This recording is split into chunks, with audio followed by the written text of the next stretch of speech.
você, com a avaliação que o deputado faz sobre as urnas eletrônicas? Que isso foi o presidente Bolsonaro, na época, batia muito nessa situação, né?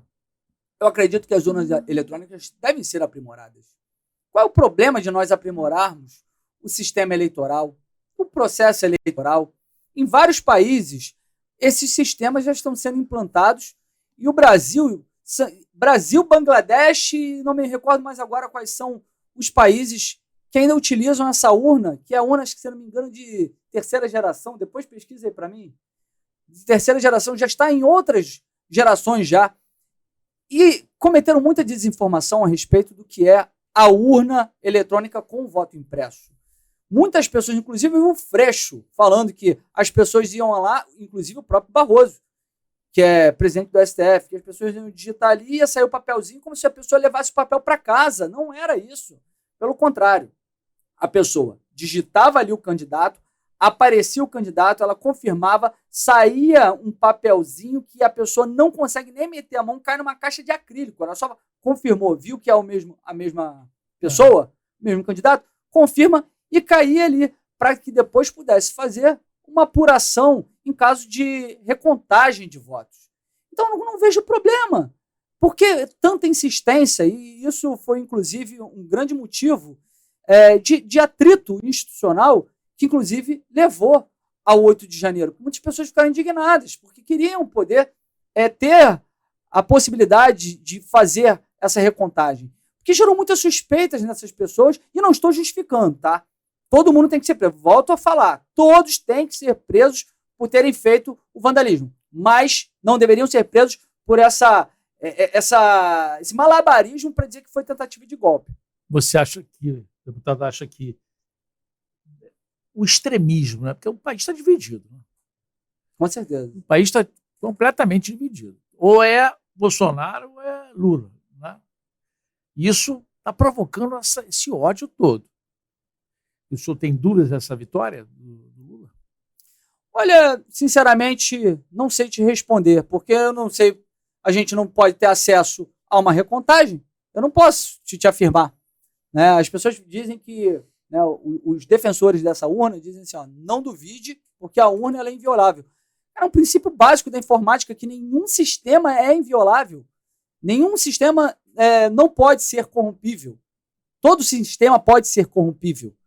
Então, assim, não temos como saber. Eu não posso te afirmar, assim como também não posso dizer que de fato, foi isso. Mas eu acho o seguinte, pior do que isso, foi todas as interferências. Né? Assim, Bolsonaro falava que o Lula era ligado a ditadores. Daniel Ortega na Nicarágua.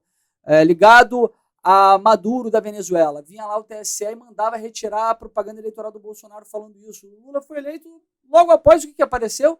Os dois juntos.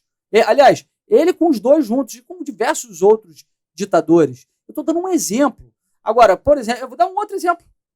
Lula não foi inocentado, e de fato não foi. Ele foi descondenado.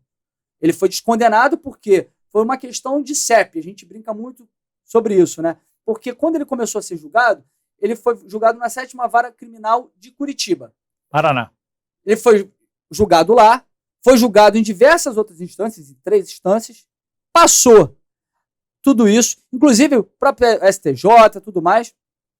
Depois, lá na frente, Fachin resolve, não, olha só, começou errado. O processo não poderia ter sido julgado na 7ª Vara Federal de Curitiba, não. Ou a 13ª Vara, agora não me recordo. O 13ª Vara Federal. Me perdoem se estou cometendo um erro com relação ao número da vara. Mas o processo não poderia começar naquela Vara Federal de Curitiba. Deveria ter começado em Brasília, porque os supostos crimes, eles não foram somente em Curitiba, mas em vários outros. Então teria que começar em Brasília, porque lá que é a sede da Petrobras, fizeram um contorcionismo todo. E aí, quando anula isso, volta a estaca zero.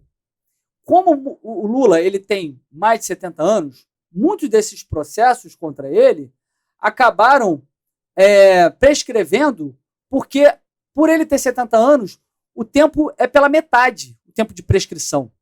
Então, muitos crimes prescreveram, ou outros, óbvio, porque ele foi absolvido pelos juízes de outras instâncias, mas muitos prescreveram. Então, assim, ele não foi inocentado. Aí eu dizia isso na campanha, que ele não foi inocentado, que ele foi descondenado. Chegou ao ponto do TSE me mandar excluir uma postagem como essa. Censuraram a Jovem Pan, porque a Jovem Pan disse que ele não havia sido inocentado, que ele tinha sido descondenado. Então foram muitas interferências que, assim, o pessoal ficou muito revoltado, porque a justiça ela deveria ser imparcial. Ela não deve ir para um lado nem para o outro, nem para a direita nem para a esquerda. Somos a Volts Elevadores, a empresa que mais sobe em Niterói. Ligue e comprove.